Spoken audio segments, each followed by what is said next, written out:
Hey, my name is James Nicholson and welcome to my YouTube channel. In this video, we're going to talk about the new Renters' Rights Bill.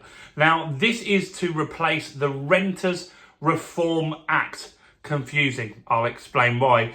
But this is the basic new bill that has been laid out by Labour since they've got into power.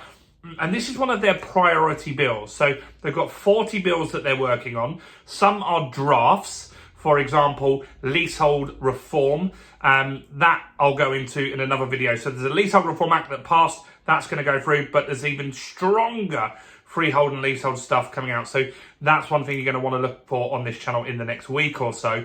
But the Renters' Rights Bill is a replacement. So just before the Tories closed Parliament before the election, there was a bill that was called the Renters' Reform Act. Now, that bill had passed. It was basically going to go through, but it didn't get completed in time before Parliament closed. They only had a certain amount of bills that they could do in what's called the wash-up period, and that wasn't one. So Labour's now in power. They've renamed it. So it's now called the Renters' Rights Act. Renters' Rights Act. And so it's slightly different, and I've talked a little bit about it, but I've got some new information on this. So I've got some interesting stats that I'm going to talk about in this video as well. It is quite shocking, the state of the rental market in the UK from the research I've done. So before we jump into this, as always, if you haven't done already, do subscribe to the channel over there and hit the bell notification. If you want to get updates on this bill as it goes through and the leasehold reform stuff, that is a big one. So that's a reason to subscribe. Am I here? Smash like, tickle like, do something to that like button. That really helps me with the YouTube algorithm. I'll be honest, it helps the channel grow and it means you're a great person if you do it. So this bill, it's mainly to deal with rogue landlords. And it's interesting because some data has come out where we can really see what percentage of the market potentially have rogue landlords. Well, 84% of people, tenants, are supposedly happy or satisfied.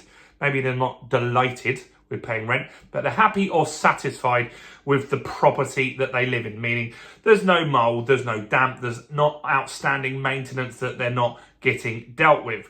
So we've got around 15% of people that are unsatisfied, and they might have maintenance that needs doing, maybe things just keep going wrong, and there'll be a small percentage of those, 1 or 2%, that are dealing with a rogue landlord that is just not getting anything sorted for them. And this bill is to deal with those types of people. Now, a lot of landlords are worried about this bill, and I want to show you why this could be bad news for renters and landlords. You see, the rental stock, rental properties, the amount of rental properties in the market hasn't grown in 20 years. It's been the same level for 20 years. Now, it would have had times in that 20 years where it expanded, but it's retracted quite a lot recently because lots of landlords got out of the game. Now, in 20 years, the population in the UK has grown significantly. What this now means is that every rental property that goes up on a portal like Rightmove, there are 15 people chasing that property. 15, that's high.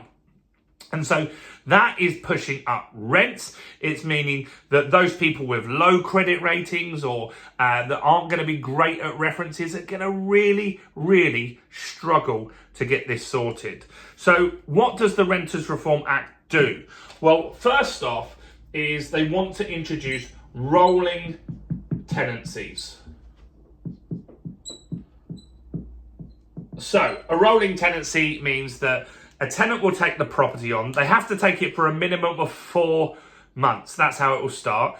Then at 4 months, they can give you 2 months notice. So effectively, they have to take it for a minimum of 6 months. And that's fine. So that means we kind of have got some sort of tenancy agreement there. We know we're going to get at least 6 months. So they have to have that in, because otherwise, if it was just a month notice at any time, people wouldn't use Airbnb. They'd go and rent a house, rent a flat, and then they give a month's notice, and that would keep happening, and the landlord wouldn't have any profits because they'd have to keep looking for new people. It would be a nightmare. So rolling tenancies mean that when they take the tenancy, it just goes on forever. There's no end date. And so how the property, you get it back is by giving notice to that tenant, or they give notice to you, right? And so there are ways that you can get that back. You can get it back to sell it, to move back into it, and there is going to be protections there. So rolling tenancies, I don't have a problem with that. I'm a landlord.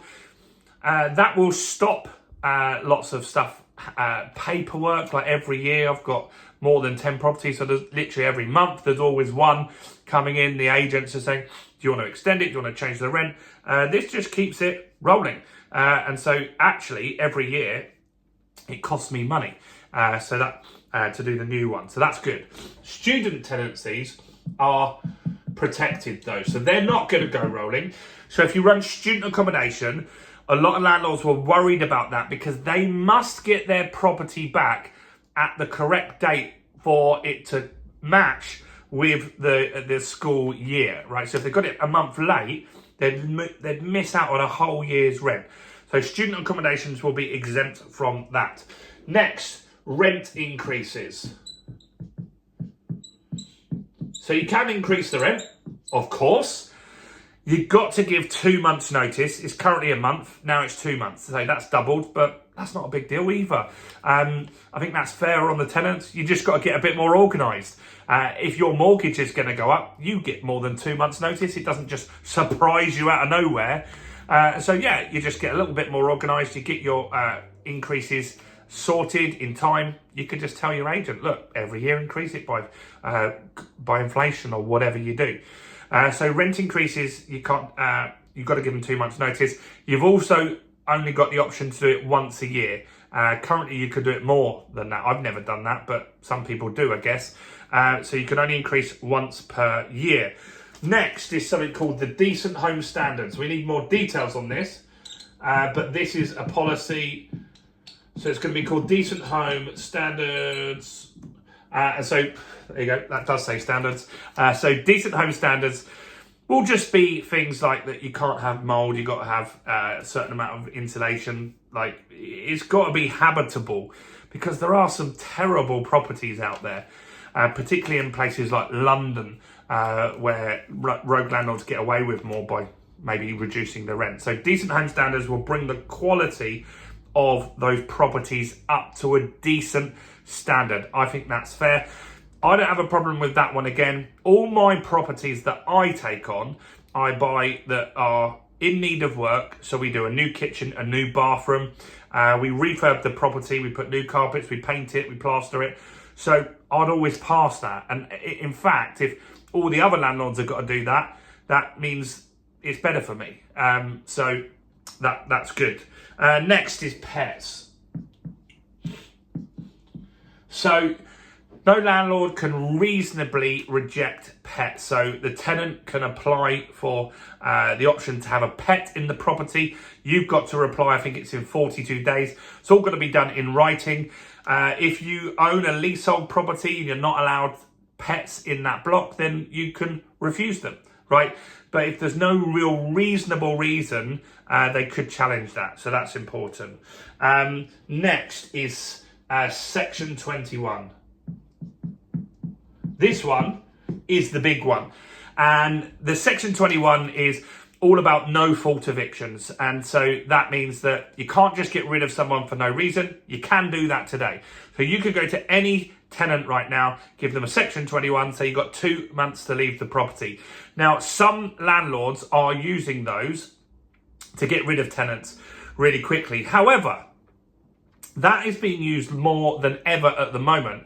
And I'd argue that the only reason it's being used more at the moment is because of the threat that it's going away. So landlords are looking at their property stock. If they've got someone that they're marginally not happy with, they're getting rid of them before they become a problem tenant, and they get stuck with them. Now, Section 21, the Conservatives said that they would get rid of it in their Renters Reform Act. When that was nearly passed, they removed that because they felt that the courts were not ready for this. I am confident in saying that I don't believe that Section 21 will get removed as quickly as you might think. Or it will get replaced by something else of a different name. Section 25, 20, I don't know, a different number, right? Section something will come out, and that section, whatever it is, will be almost identical, and it just gives Labour their little newspaper headline that they got rid of that. I don't think it will be totally removed with something else similar not being added.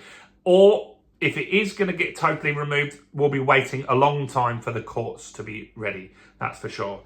Next is Ombudsman. And so the Ombudsman is basically, so rather than going to court, if your tenant isn't happy because of mould, they can take you to the Ombudsman. Then there's a meeting. That can speed things up as well. And I think that is something that will happen quite quickly. And lastly is rent control.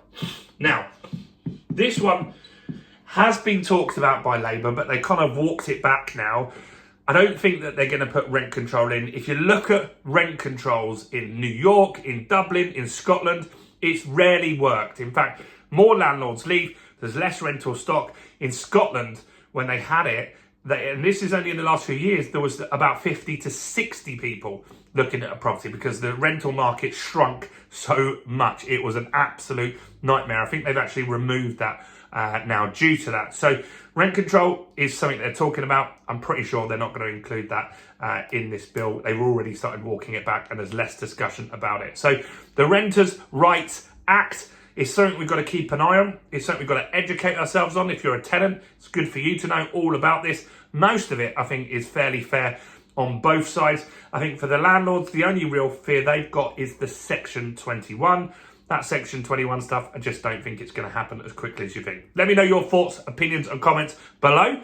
Do smash like, do subscribe to the channel so you know all about this, and check out all the other content on my channel, including this video right here.